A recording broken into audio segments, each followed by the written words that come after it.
everyone. For this review, we've got the Super 7 Ultimates Star Trek The Next Generation Wave 2, which is Worf and Picard.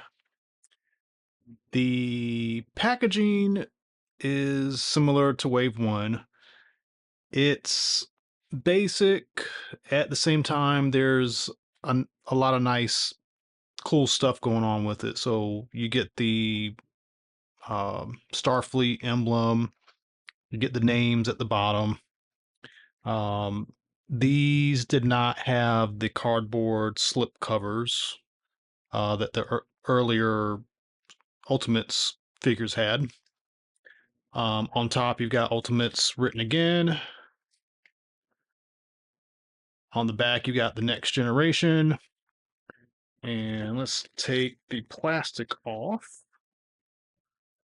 And the colors are pretty nice, even though there's not a lot as far as elements. This star field background does look pretty cool.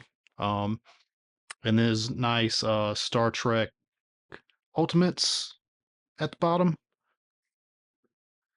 See this sort of icon for Star Trek stuff for a lot of modern things.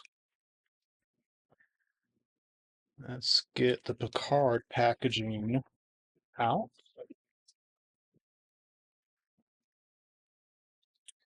And we'll take off the slip covers.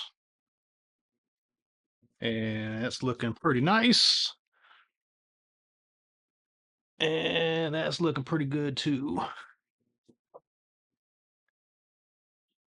It does seem like the sculpt work is a little bit better on the faces with this wave. Not that wave one was bad, but it just kind of looked a little cartoony, and these look a little bit more realistic. So there's definitely some improvement.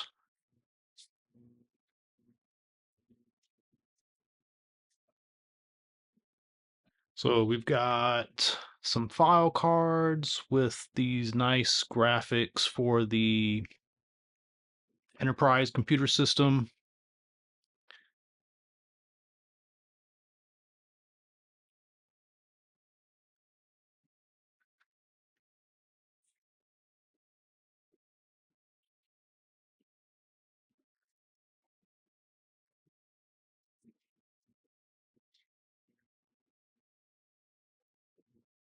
And I like the black and the gray trim on the graphics. Very next generation looking. All right, so far so good.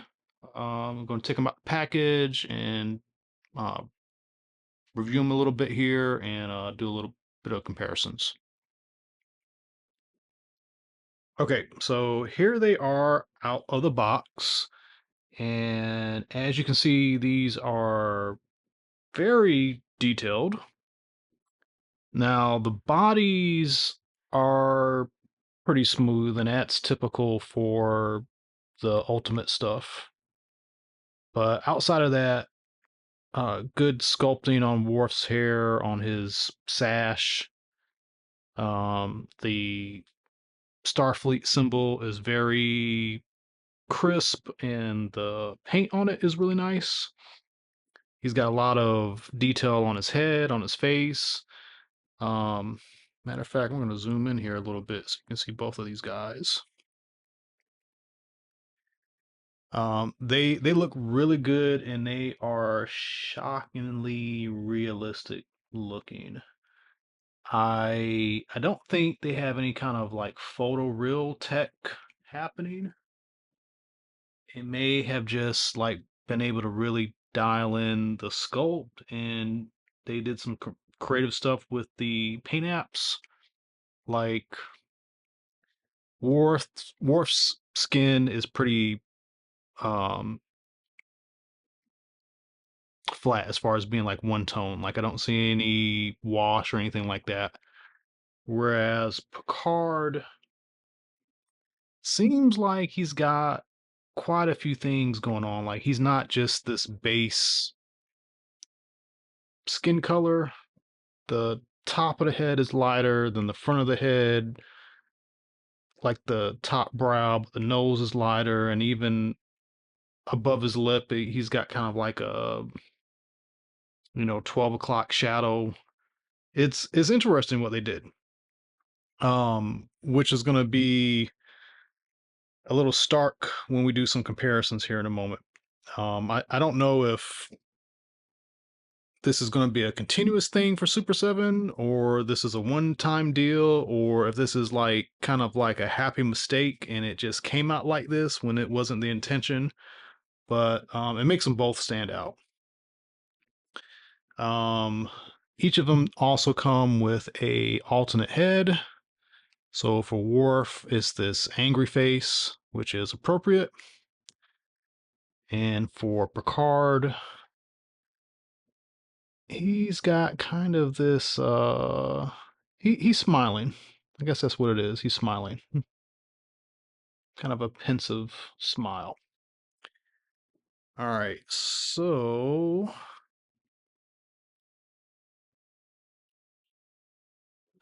as with most ultimate stuff, they have a ton of accessories. So Worf has a cup, probably some Klingon ale supposed to be in that.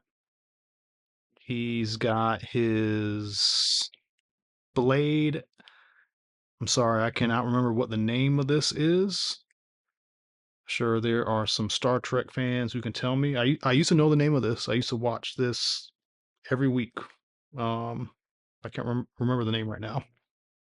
He's got a phaser rifle along with a handheld phaser, and there is some paint. Oh, like this guy is just pretty much gray and silver. Actually, the inside of the handle is black. The handheld phaser's got a bit more going on with it. It's got some gold and green on the top. He's got a blast effect. And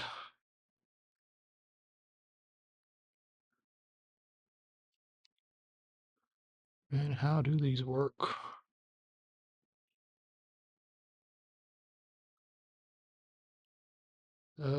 Okay.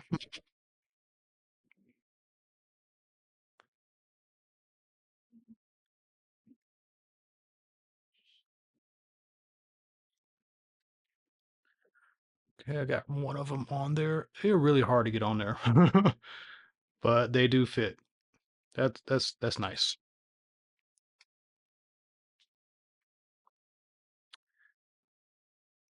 Tons of hands. He's got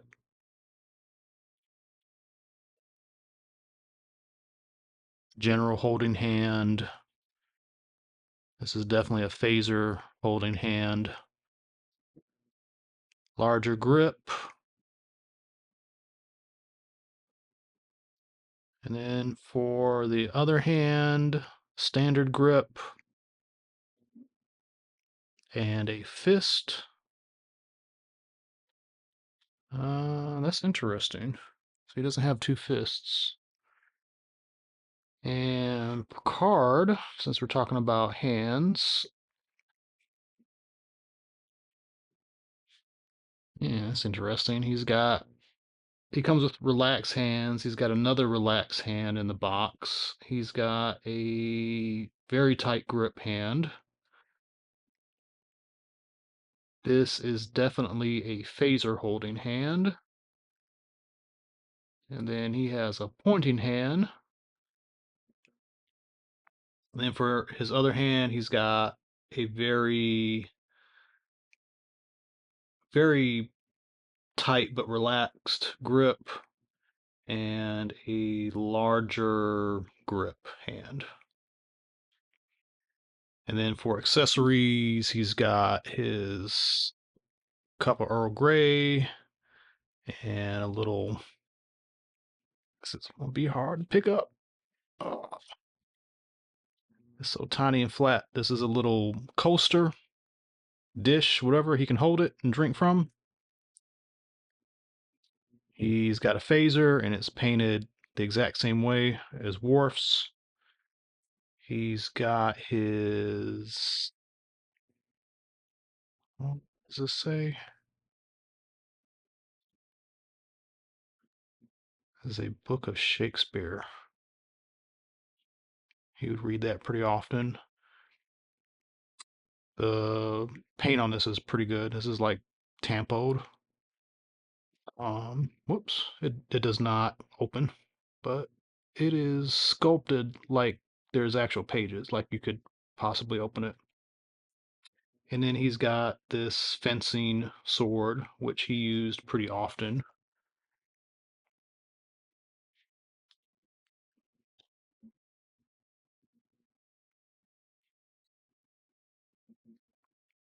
The hands swap out pretty well. They can kind of be a little tight, so you may have to warm them up. Um, oh, another thing, just kind of looking at the figures, their shoes are extremely shiny compared to the rest of their body, and it stands out. I don't know how well the camera is picking up on that, but it is like stark that their suits are matte. Their boots, shoes, whatever those are super shiny. I did notice on Worf, he's got kind of like this glossy thing going just underneath the seam here. Usually see stuff like that when plastic is pressed against plastic for long periods of time. I think it's sweating or something, but probably wipe that off. Otherwise, the articulation is pretty straightforward with these. They have a ball jointed neck. They have disc hinge shoulders and um, bicep swivel. Elbows kind of stop there because of the way this is sculpted, but there's a swivel at the elbow. And the hands do have a hinge, and obviously they twist. There is basically it's a ball jointed stomach. There is, you know, basically I think this is a ball joint because there is swivel and movement. Bend at the knees, and there is ankle tilt, and foot can go up and down. Now, the sculpting on these are very tight, so your ability to get them in dynamic poses is going to be limited. Just be aware of that, and you should probably warm them up a little bit before moving them around. They're flexible enough where I don't think they would break, but it's just going to help um, get them to pose better. So that's my advice for that. Okay, so let's look at these guys with the other two characters that exist at this point.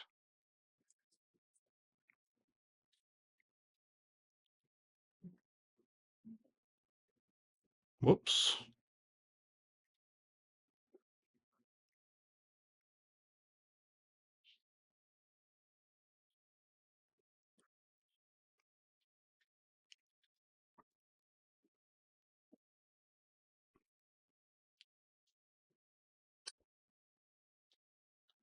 His phaser fell out.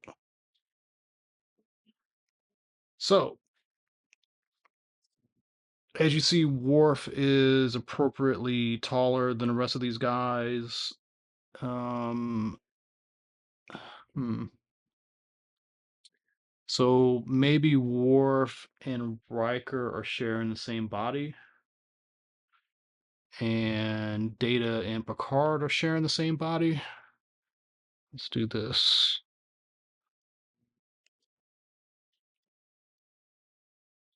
Yeah, I'm pretty sure that's what's going on.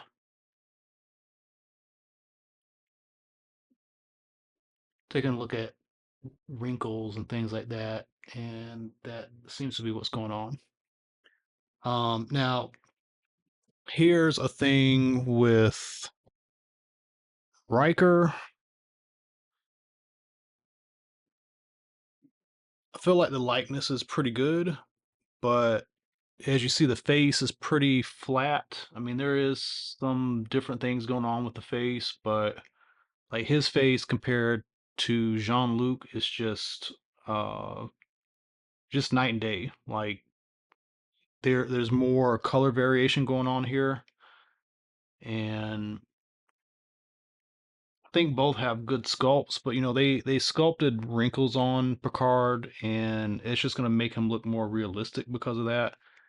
And Riker is his face is smoother, so it kind of gives it more of a toy feel. But you look at Worf, and his face is kind of smooth too. Not talking about the ridges, but just around the face is kind of smooth also. So I don't know. If anything, I think it's Picard. I think Picard is a standout. Data, obviously, he's meant to look plasticky, so it's fine that he looks like not real. Like that's his character. Um, so it will be interesting to see if they do more of these figures. I don't think they've announced any others. And then they did have Guinan that was supposed to be at first with the first wave, then with the second wave, and then completely canceled. Um, so who knows what the future holds? I noticed Super 7 is diving into more of the music stuff, the rap stuff. They're also doing more original stuff.